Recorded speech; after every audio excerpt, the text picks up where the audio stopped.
آج ہم نے یہ سوچنا ہے جس وفادار نبی نے، جس غمخوار نبی نے ہمارے لیے دنیا میں بھی اور آخرت میں بھی ہمارے لیے اللہ کے حضور آپ سجدہ فرمائیں گے اور ہماری بخشش کی دعائیں مانگیں گے. اس لیے تو امام اہل سنت نے فرمایا رضا کل سے وقت کرتے گزریے کہ ہے رب سلم صدائے محمد. آج اگر امت اس کریم آقا سے وفا نہ کرے، کتنی بے وفائی ہے یہ. آج اگر امت اس کریم آقا سے وفا نہ کرے، اس کے دین متین کی خدمت کے لیے، آپ کی عزت و عبرو کی حفاظت کے لیے اور آپ کی ختم نبوت کی حفاظت کے لیے میدان میں نہ رہے اور وہ اپنے آپ کو بڑا مستغنی اور بے پرواہ سمجھے، کتنی بدبختی ہے اس کی. کتنی بدبختی ہے کہ کریم آقا نے ہم سے کتنا پیار کیا اور پھر اس دین متین کے لیے آپ نے کتنی تکالیف اور مصیبتیں جھیلی. مگر آج حالت یہ ہے کہ فرانس نے دنیا کی تاریخ میں کبھی نبی کی گستاخی اس طرح نہیں ہوئی. جو فرانس نے کیا ہے کبھی اسلام کی تاریخ میں 1450 سالہ تاریخ میں کبھی اس طرح کی گستاخی نہیں ہوئی.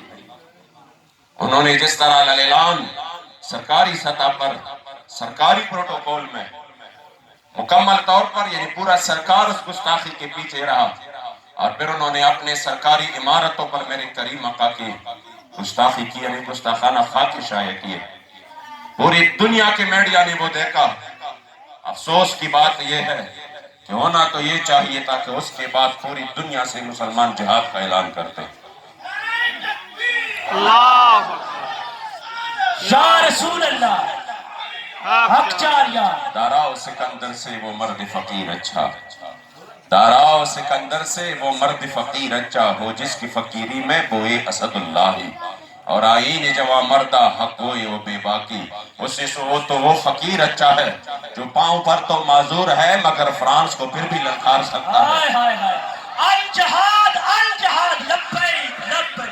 الجہاد الجہاد لبیک لبیک الجہاد الجہاد لبیک لبیک لبیک لبیک. نعرہ تکبیر. تاجدار ختم نبوت. کل بھی فرانس کے اخبارات میں حضور امیر المجاہدین کا بیان آیا تھا. انہوں نے کہا یہ شخص بڑا دہشت گرد ہے.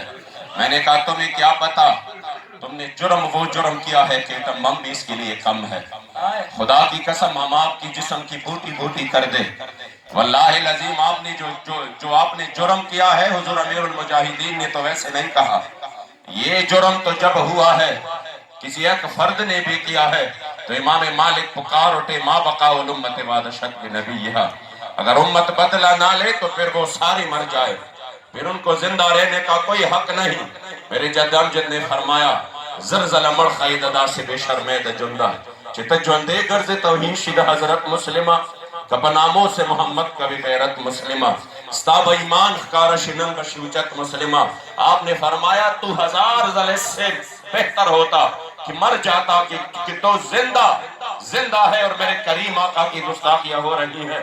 اس سے تو بہتر تھا ہم 1000 بار مر جائے، 1000 بار مر جائے. سلاطین اسلام کے بارے میں تو ہم نے سنا، سلطان صلاح الدین ایوبی کو خبر مل گئی کہ ایک عیسائی جرنیل نے ایک مسلمان کو تپڑ مار کے کہا ادعو محمد ینصرکم، بلاؤ اپنے نبی محمد صلی اللہ علیہ وسلم کو کہ وہ تجھے مجھ سے بچائے. یہ خبر ملی حضرت سلطان صلاح الدین ایوبی کو. اسی وقت آپ نے ہاتھ اٹھا لیے اور فرمایا یا اللہ مجھے اسی وقت تک موت نہیں دینا جب تک اس ظالم سے میں خود اپنے ہاتھ سے انتقام نہ لوں. کہہ رہے میں کس منہ سے حضور کے سامنے پھر جاؤں گا؟ اگر اس سے پہلے مجھے موت آ گیا کہ یہ زندہ رہا تو میں حضور کے سامنے کیسے جاؤں گا؟ ہم نے تو یہ کبھی سوچا ہی نہیں کہ حضور نے اگر ہمیں کہا کہ 1.5 ارب سے زیادہ مسلمان تو موجود تھے.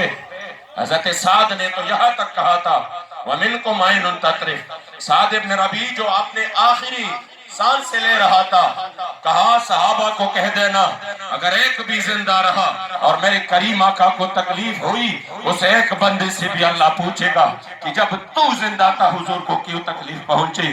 تو بھی ٹکڑے ٹکڑے ہو جاتا، تو بھی سرکار پر قربان ہوتا. جب تو زندہ تھا حضور کو تکلیف پہنچی تو اب تمہارا عذر قبول نہیں ہوگا، تو پھر جو کروڑوں ہے، جو اربوں ہے، ان کا عذر کیسے قبول ہوگا؟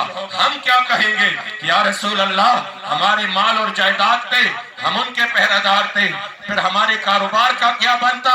تو اگر میرے کریم آقا نے مصعب ابن عمیر کو سامنے کر دیا کہ اس سے بھی زیادہ مال و دولت آپ کے پاس تھا، جب میرے غلام اختیار کی، چاچا نے کہا سب کچھ لے لوں گا، واپس ہو جا۔ آپ نے کہا چچا سب کچھ چھوڑ سکتا ہوں، مکینی گنبد خضرا کا دامن نہیں چھوڑ سکتا۔ سرطان سے جدا، سرطان سے ہم کون سے کس طریقے سے ہم جائیں گے؟ مجھے خطیب الاسلام نے کہا، ادھر چارسدہ تشریف لائے تھے، تقریر میں کہا کہ جب حضور امیر المجاہدین جیل میں تھے، میں ساتھ تھا، فرما رہے تھے کہ اس ٹھنڈی راتوں میں جب آپ کے پاؤں مبارک میں سو جنا چکی تھی، تکلیف میں تھے، میں وہ پاؤں مبارک اس طرح دبا رہا تھا، تو میں نے کہا حضور آپ تو ماشاءاللہ شیخ القرآن ہے، شیخ الحدیث ہے، حافظ القرآن ہے، حافظ الحدیث ہے، کیا کمی ہے شاگردوں کی؟ آپ اگر حدیث پڑھاتے ہزاروں لوگ آ جاتے، بڑا خدمت ہوتا دین کا، آپ کے لیے تو دور دراز سے بھی لوگ آ جاتے ہیں، اور آپ شرم معذور بھی ہے، آپ کو نکلنے کے لیے اگر آپ نہیں نکلیں گے تو شریعت میں آپ پر کچھ بھی نہیں ہے، آپ شرم معذور بھی ہے۔ تو اگر آپ علماء فارغ کرتے، پھر علماء وہ کام کرتے، تو کہہ رہے کہ حضور امیر المجاہدین کی آنکھوں میں آنسو آ گئے، اور فرمایا کہ خطیب الاسلام مجھے حضرت عبداللہ ابن ام مکتوم کی وہ قربانی کہ جب آپ نابینا تھے اور نابینا ہو کر جنگ یرموک میں حضرت عمر فاروق کو فرما رہے ہیں کہ مجھے بھی جانے دیجئے، میں بھی جہاد کر رہا ہوں، آپ نے فرمایا اب نابینا ہے، جہاد بیناؤں کا کام ہے کہ وہ سامنے سے دشمن کو دیکھ سکے، تو آپ نے فرمایا مجھے بھی پتا ہے